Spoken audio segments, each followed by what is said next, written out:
Hey folks, today we're going to talk about a different model of AR-15 than what I've discussed before. This one comes to us from Stag Arms, made in New Britain, Connecticut. Right. Here we have a model of that gun. Maybe get a close-up shot of our little deer logo engraved on the side of the thing. That's their Stag Arms logo. I like that, since I'm a big fan of deer hunting, if you didn't know that already. Anyway, all right, let's talk about some features of this little rascal here. We have our safety flag installed. So this is a brand new gun right off the shelf, so I've not done anything to it. Let's go ahead and take our safety flag out. This tells us that the chamber is not loaded. All right, so we obviously can't get that in there if there was a cartridge in it.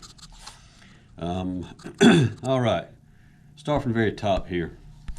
From the very top, we have our Picatinny rail with flat top receiver, as with typical most AR-15s nowadays. We also have our some of the less expensive models. I'm going to compare some of the stuff to this one. All right, we have our typical dust cover, snaps on the side. Also, this one does have the forward assist button on it. Okay, and that's, if you don't know, this kind of thing is military versions they use this if they get a jam sometimes in the heat of battle. They can quite possibly hit this with their hand or bump with a rock or whatever they have to force the cartridge into the chamber. It might save their life sometimes. There's a ratcheting device in here with a gear that rotates and helps push the cartridge in forward. All right. Other than that, the front sight on this gun, we have rather than having the typical front sight as a military version would have, on this one we have a low profile gas block of sorts, in that it does not stick up, but it has a Picatinny rail made onto it all in one piece. So here it allows you to be able to use a front sight attached to this rail section, and a rear flip up sight that will be adjustable also for your front and rear section. But at the same time, with it being built like this, you can have the option of using an optic or a red dot or a scope mounted on top of your receiver, and not have to be doing anything to modify the front of the gun as you would with a typical sight from the military versions. All right, and with that, we have our handguard on the forward part of the firearm, where we have typical, it looks like the typical military version. A little bit difference in this one versus a lesser expensive model, for example, is that this one has an aluminum heat shield inside of the plastic handguard. Helps keep a lot of the heat from the barrel away from your hand. That's something you want to look for too if you're buying you want to say entry-level AR rifle. A lot of them will look exactly like this, but the handguard, for example, will be nothing but a plastic shield. It will not have the aluminum heat shield inside of the plastic. So you'll get a lot more heat from your barrel as the gun heats up when you're running it. All right, and with this we have our 6-position adjustable buttstock. And this also has a slot in the side of it here, and an attachment point for your sling here. We could put a sling in either place if you wanted to, and you pull a sling all around. If you wanted to use a 2-point sling position, you have another lug on the front under your gas block where you can attach your sling here. And other than that, another feature of this one is that you have a midpoint section, or a sling attachment point, where they've taken the standard backing plate and replaced it with a backing plate that has 2 holes in it here, where you'll be able to quick connect a single point sling if you wanted to. So that's, all these are sort of things that people may want to do after the fact if they bought a lesser expensive version of an AR rifle. These are niceties to have that you may would have done later anyway. Also, the trigger guard, same way. You've got a trigger guard that is arched down a little bit, gives you a little more open space, a little more maneuverability. If you have gloves on, for example, to be able to access the trigger, rather than having the straight piece come straight across the bottom of the receiver frame here. And with that, that's pretty much, I think that's the high points of the gun anyway. this versus a more standard, lesser expensive model. I know with this one it is a 5.56 caliber, and it is a chrome lined barrel. So the chrome lining in the barrel gives you a lot more longevity, lifespan. If you're going to be shooting a gun a lot, I would recommend that you use a chrome lined barrel. It's a little more of a investment, but long term it will pay off. Okay, if you're going to shoot just a weekend shooter that don't run tens of thousands of rounds through a gun, it's probably not going to be much of an advantage for you. But if you're going to shoot the gun a lot and long term, the chrome lining will last a lot longer for you. All right. And with that, let's go ahead and open it up and take a look at the inside of it real quick. And just see if I can get my pen out here. Well, I have to push it out. It's a new gun, it's a little bit stiff. Let's open our rear takedown pen. We open the inside of it up. And here we have our typical military style trigger inside. And we're going to do a trigger pull test here shortly to see what it looks like from the factory. You know, another thing about one of the reasons that these ARs, any AR rifles are so popular is because of the modularity, the easy way to change the cartridge chambering. We take out our front pin right here, pull it out, and as with any AR works the same way.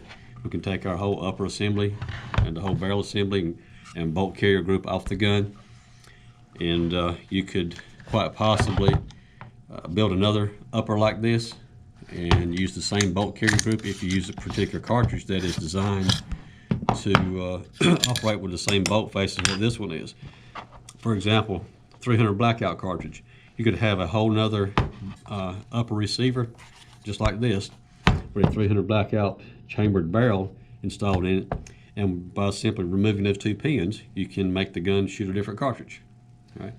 The 300 blackout versus 5.56 is, it's a 30 caliber bullet, but it uses the same casing, so it's just a larger diameter bullet, and it's going to be a slower bullet, but it weighs a lot more than your standard 5.56 bullet will. It was really designed, I think, for hunting small game, hogs and deer at close range, within 100 yards or so, and it's a very effective cartridge for that. All right.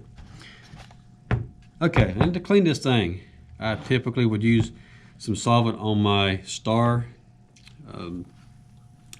chamber swab here. This I get from Swabits. They work real well. And keep in mind, if you had the gun really cruddy dirty, you're going to have to put some solvent down through the barrel and let it soak for a while. Maybe come back with a bronze brush or a bristle brush and be able to clean out some of the hard carbon in it. The foam brush is really good for cleaning up details after that. So you can get it in here in the little wings on these foam swabs. Work real well in the star chamber part of your AR-15s. And would always follow that up with some clean dry patches to get the solvent out, get the crud out of it, and then finally follow up with a little bit of a light oil on all of your sliding surfaces. And we'll do the same thing with our bolt carrier. There's a bolt carrier group here where we would always clean off our star chamber part of the bolt face and get all the carbon and gunpowder residue off this. All right, a little bit of light lubrication. We're going to slip it back into the gun, slam it forward, and now it's locked in, ready to go home. And we'll put our upper back in with our rear. If I catch my front pin just right. A lot of times you have to push these down onto the receiver, push them back, and then it lines up really easily to be able to get the pins back in it. If you go ahead and close it down on the receiver, push it back to where they interlock and there's no gap here, then you can put your pins back typically pretty quick without having to fumble with it. Isn't that cool? All right, now that being done, let's go ahead and make sure we have the gun is cocked now. We take our safety off to the fire position. We'll do our trigger pull test. See what we get here with our brand new out of the box Stag Arms Stag 15 model is what they call it. And there are different versions of these. Alrighty. See, I knew it was gonna be a little heavy, typically.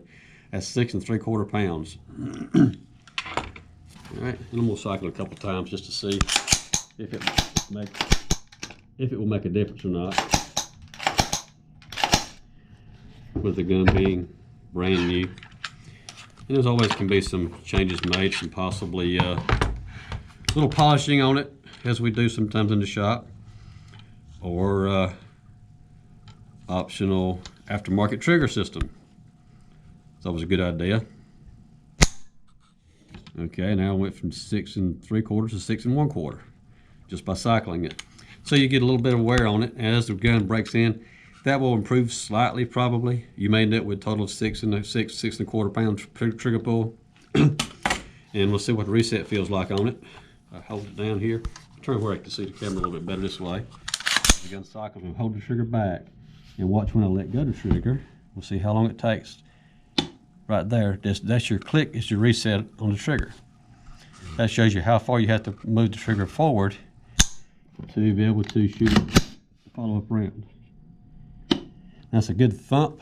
It makes a good solid connection, but also does move quite a bit. And as a military style trigger, that's what it's supposed to do.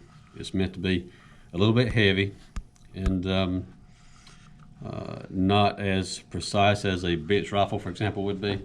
But there's a lot of aftermarket components we can do with that. You can always put in a CMC trigger or something similar, a Timmy trigger. Those guys make really good drop-in units that will bring this down from roughly 6 1/2 pounds to 3 3.5 pounds pretty easily. So anyway, that's my take on this brand new Stag Arms AR rifle. So hopefully you enjoyed that and maybe can learn something from it. If there's something we can help you out with at Maverick Gun Works, give us a call.